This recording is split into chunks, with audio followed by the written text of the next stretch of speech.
स्वागत है आप लोगों का वीएन इंस्टीट्यूट चैनल में। आज हम एक नया चैप्टर स्टार्ट करने जा रहे हैं थ्योरी ऑफ मशीन सब्जेक्ट में, जो कि वाइब्रेशन है, कंपन।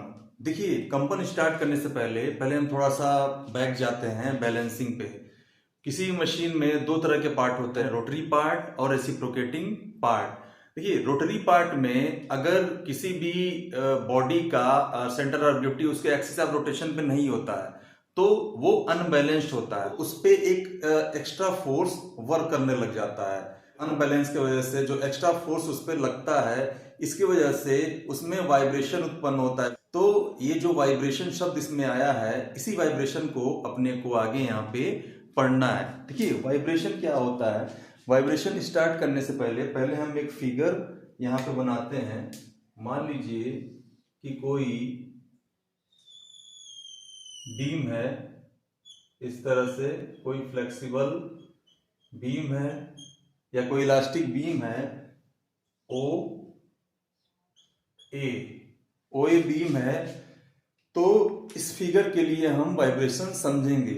मान लीजिए कोई स्प्रिंग शाफ्ट या बीम को उसके इक्विलिब्रियम स्टेज से थोड़ा सा डिस्प्लेस्ड करके या विस्थापित करके छोड़ दिया जाए तो उसमें वाइब्रेशन उत्पन्न होने लग जाता है या कंपन उत्पन्न होने लग जाता है। इसी को हम वाइब्रेशन होना कहते हैं। जैसे मान लीजिए यहाँ पे एक बीम है जिसको कैंटिलीवर बीम कहेंगे, ओए। अगर बीम पे फोर्स लगा के ओए को हम ओबी तक क्या कर दें, विस्थापित कर दें। विस्थापित करने के बाद छोड़ने पे ये बीम ओसी तक आ जाता है और ये जो बीम है ऊपर नीचे ऐसे वाइब्रेट करने लग जाता है, वाइब्रेशन करने लग जाता है या कंपन इसमें उत्पन्न होने लग जाता है। ये आखिर में होता क्यों होता है? अगर ये बीम ओए है, इस पे हम एक्सटर्नल फोर्स लगाते हैं तो ये फोर्स इस बीम में स्ट्रेन एनर्जी या रेजिलेंस या विकृति ऊर्जा के रूप में इकट्ठी हो जाती है। अब ओए है, इस पे हमने फोर्स लगाया, ओए को ओबी तक विस्थापित किया, तो इस ओबी में रेजिलेंस या विकृति ऊर्जा इकट्ठी हो जाती है। उसके बाद जब इसको हम छोड़ते हैं तो इंटरनल फोर्स की वजह से ये ओबी से फिर ओए तक आना चाहता है, लेकिन जैसे ही ओबी से ओए तक ये आता है तो इसकी सारी जो स्ट्रेन एनर्जी है या विकृति ऊर्जा है वो गतिज ऊर्जा में कन्वर्ट हो जाती है। गतिज ऊर्जा में कन्वर्ट हो जाती है तभी तो ये ओए को पार करते हुए ओसी तक आ जाता है, और ओसी तक ये रुक जाता है तो वहां पे इसकी जो गतिज ऊर्जा है, ये काइनेटिक एनर्जी सारी स्ट्रेन एनर्जी में कन्वर्ट हो जाती है और फिर से इंटरनल फोर्स की वजह से ये ओसी से ओए तक आता है, फिर ओए से ओबी, फिर ओबी से ओए, फिर ओसी ओए, इस तरह से ऊपर नीचे दोलन गति की तरह ये कंपन होने लग जाता है। भाई, दोलन यही तो होता है, ऑस्किलेट करना, माध्यमिक स्थिति से इधर उधर की गति करना। बेसिकली ये ऑस्किलेटरी मोशन ही है, दोलन गति ही है, क्योंकि ओए से हम ओबी तक छोड़ते हैं तो फिर ओबी से होके ओए होते हुए ओसी तक आता है, फिर ओए ओबी, इस तरह से वाइब्रेशन होने लग जाता है। इसमें हम देखते हैं कि ये जो वाइब्रेशन क्रिया या कंपन क्रिया हो रही है तो कोई भी एक्सटर्नल फोर्स को हम जीरो मानते हैं, यानी कि हवा वगैरह का जो इस पे प्रेशर लगता है उसको हम जीरो मानते हैं, हम नगण्य मानते हैं। तो यहाँ पे ये वाइब्रेशन का काम होने लग जाता है।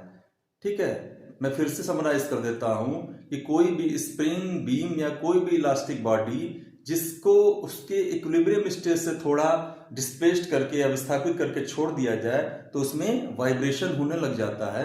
जैसे कि यहाँ पे कैंटिलीवर बीम दिखाया गया है, इसमें वाइब्रेशन को आप आसानी से समझ सकते हैं। इसमें होता क्या है कि हम ओए से ओबी तक विस्थापित करते हैं तो हम एक्सटर्नल फोर्स लगाते हैं या उस पर कार्य करते हैं।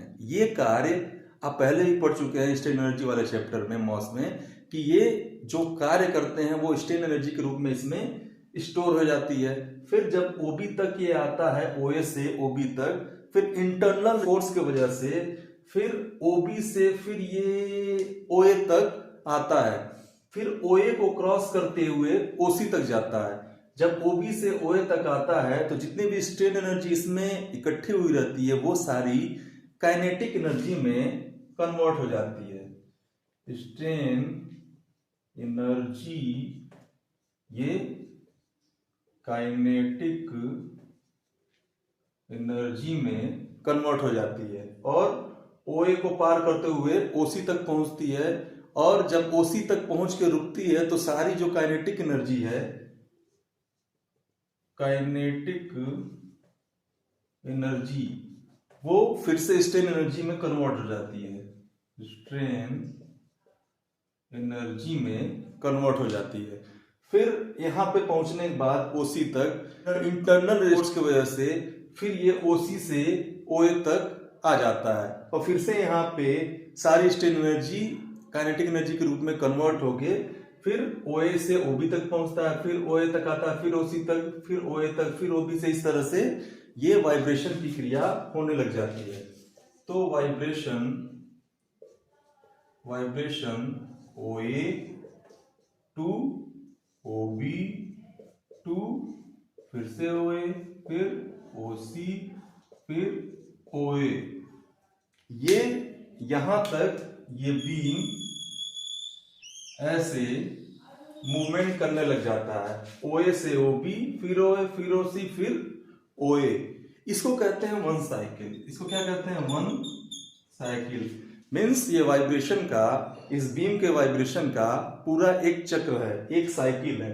ये हमने दिखाया है आपको कि ये वाइब्रेशन, ये जो बीम है ये वाइब्रेशन कर रहा है या ऑस्किलेटरी मोशन कर रहा है, दोलन गति कर रहा है।